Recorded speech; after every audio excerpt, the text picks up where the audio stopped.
sini saya akan membahas materi tentang masalah pokok ekonomi dan sistem ekonomi. Yang pertama kita bahas adalah masalah pokok ekonomi.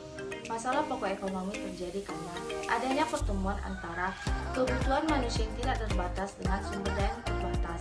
Masalah pokok ekonomi ini dibagi menjadi dua bagian. Yang pertama masalah pokok ekonomi klasik atau tradisional, yang kedua masalah pokok ekonomi modern. Masalah pokok ekonomi klasik atau tradisional adalah masalah pokok ekonomi yang terjadi yang dilihat dari sudut pandang yang paling sederhana. Masalah pokok ekonomi klasik terdiri dari tiga bagian. Yang pertama produksi, apa barang yang diproduksi, apakah barang tersebut dapat digunakan oleh konsumen. Yang kedua distribusi, apakah barang tersebut dapat terdistribusi dengan baik dan sampai ke tangan konsumen.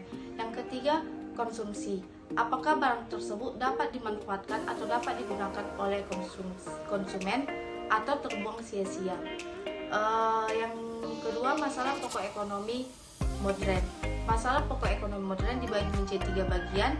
Yang pertama what, yang kedua for whom, yang ketiga how. Yang pertama what, apa barang yang diproduksi dan berapa jumlah barang yang diproduksi. Contohnya perusahaan memproduksi suatu barang dan dia juga harus melihat berapa peminat barang tersebut. Yang kedua forum, untuk siapa barang tersebut diproduksi. Contohnya suatu perusahaan melihat pelajar membutuhkan alat-alat tulis, maka perusahaan memproduksi alat-alat tulis. Yang ketiga how, bagaimana cara memproduksikan barang tersebut, apakah menggunakan mesin atau menggunakan teknik.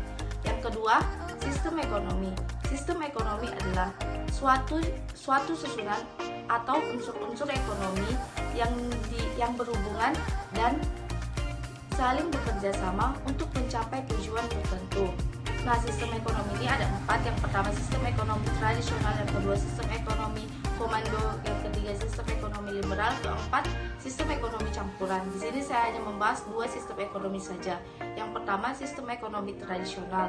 Ciri-ciri sistem ekonomi tradisional, yang pertama produktivitas rendah, yang kedua teknologi juga rendah.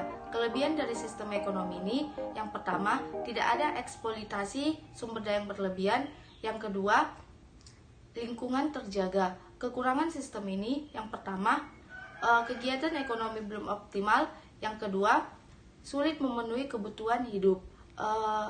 Kedua sistem ekonomi komando. Ciri-ciri sistem ekonomi komando, yang pertama sumber daya dikuasai dan dimiliki oleh negara. Yang kedua kebijakan ekonomi diatur oleh pemerintah.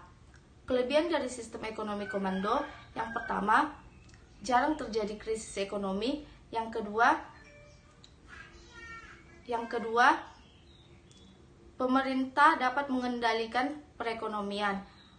Kekurangan sistem ekonomi ini, yang pertama pemerintah tidak dapat berkembang, yang pertama kreativitas masyarakat tidak berkembang, yang kedua pemerintah tidak dapat